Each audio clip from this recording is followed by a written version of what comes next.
Question: how do you break into an already competitive streaming market and win over a bunch of fans that you pissed off by giving the second film in a new trilogy of your multi-billion-dollar franchise to a cheeky chap who appears to be quite the anarchist? Well, my friends, that's simple. All you need to do is make sure you have one particular show on that streaming platform. A show that will guarantee to please most Star Wars fans. That's right, we're talking about the Star Wars Holiday Special. Alright, we're not talking about that, obviously. We're talking about a show that's getting quite a lot of buzz lately, The Mandalorian. So let's not waste any more time and get stuck in, because if you had questions like, what was this show originally going to be? What references to another Star Wars property that most fans would rather forget are in this show? And March. We have to wait to fucking March for Disney Plus. Are you mental? I'm just saying, Disney, you're encouraging piracy and it's all your fault. Anyway, we got the answers for you.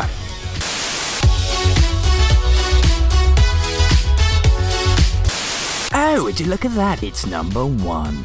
So, The Mandalorian is a space western show set in the Star Wars universe, taking place 5 years after the events of Return of the Jedi. You know, the one with the bears. And follows a Mandalorian bounty hunter on the outer reaches of the Star Wars galaxy. Not that one. The show premiered on Disney Plus on November 12th, being a part of the streaming platform's lineup of new shows and films. Except here in the UK, where for some reason that fucking mouse hates us Brits so much and decides to give it to nearly everyone else, but us making us wait to fucking March. Number 2. A live-action Star Wars show has been in the works since early 2009, with over 50 bloody scripts being written by 2012. However, they were all deemed too expensive to produce because, because it's Star Wars. The original title of this show was to have been Star Wars Underworld, which we'll get into later. After Lucasfilm was sold to Disney back in 2013, the then head of ABC television network, Paul Lee, spoke about the current state of the Star Wars live-action show, in which he stated that they were going to take a look at the series and see what could be done, and that it was very much going to be a part of the conversation with Lucasfilm. In 2014, some details were revealed about the show, including that Mr. Badass Bounty Hunter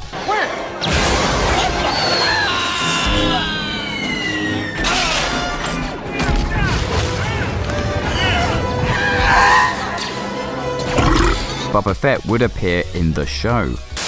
Ooh, it's number 3. So let's talk about Star Wars Underworld. Underworld had been announced back in 2005, but development didn't start till 2009. The show was originally going to be set between the prequel era and the original trilogy. Mr. Lucas described the project as one show that would split into 4 shows focusing on different characters. The series had also been described as gritty and dark, and was expected to feature characters like Han Solo, Chewbacca, Lando, Boba Fett,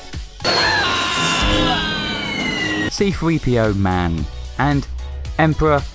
Oh, I'm afraid the station will be quite operational by the time your friend arrives. Palpatine. The show was also being described as being more like a film noir film from the 40s, and that it would focus more on the personal dramas between the characters. The show was to focus on criminal and political power struggles during the period in which the Empire is taking over the galaxy. Over 100 episodes were planned, each being around 42 minutes long, and extensive artwork including characters, costumes and set designs were all developed at Skywalker Ranch under the close supervision of George Lucas and Rick McCullen. Underworld's concept was still being considered even after the franchise had been sold to Disney way up until December 2015. Some of the original story ideas from the episodes created for Underworld were later repurposed for other Star Wars installments, such as the plot of Rogue One, which was pitched as an episode in the series, and the story of Han winning the Millennium Falcon, when he goes, oh, you think you got me, Lando, but but watch out, because I got you now. I turned the tables on you. I'll get the Falcon, bitch. Yeah, that one was repurposed as well and used for Solo. Oh, number 4. In March of 2018, it was announced that Jon Favreau would be the writer and executive producer for the upcoming live-action Star Wars show. Later that year, Favreau announced that half of the scripts for the first season had been completed and that the show would be titled The Mandalorian. Notable names as directors in the show included Taika Waititi and Bryce Dallas Howard. In July 2019, Jon Favreau announced that he had already written scripts for the second season and that pre-production was underway. Already? Favreau has stated that he intends to direct an episode in the second season and that he was too busy with the production of The Lion King to direct any episode in the first season. I got 5 on it. Oh, copyright strike. Filming for the first season took place in October of 2018 in Southern California. Apparently, George Lucas visited the set of the show as a birthday surprise for Favreau. What a lovely birthday surprise. It was also later revealed that Lucas had some level of involvement in creating the show. On the 25th of October, the police began investigating a case of grand theft of several unspecified items from the show's set. Oh, don't believe it, it's number 6. The legendary visual effects company Industrial Light and Magic opened up a new division called ILM TV with a specific goal of targeting streaming and episodic TV. This division is based in London with support from the company's other locations in San Francisco, Vancouver and Singapore. This division of ILM is expected to work extensively on live-action Star Wars TV shows, with their first one being The Mandalorian. The Unreal Engine, a game engine developed by Epic Games, is used to create the digital backgrounds. This makes the rendering of the visual effects faster than it would normally be for a live-action series. Number 7, baby. Number 7. Speaking of visual effects, this show uses a special effects technology known as Stagecraft, created by ILM, which can project virtual environments around the actors. This technique is very similar to rear screen projection, a filmmaking technique that has been used in films for years. You wanna know a secret? It's number 8. Alright, let's take a look at some quick facts.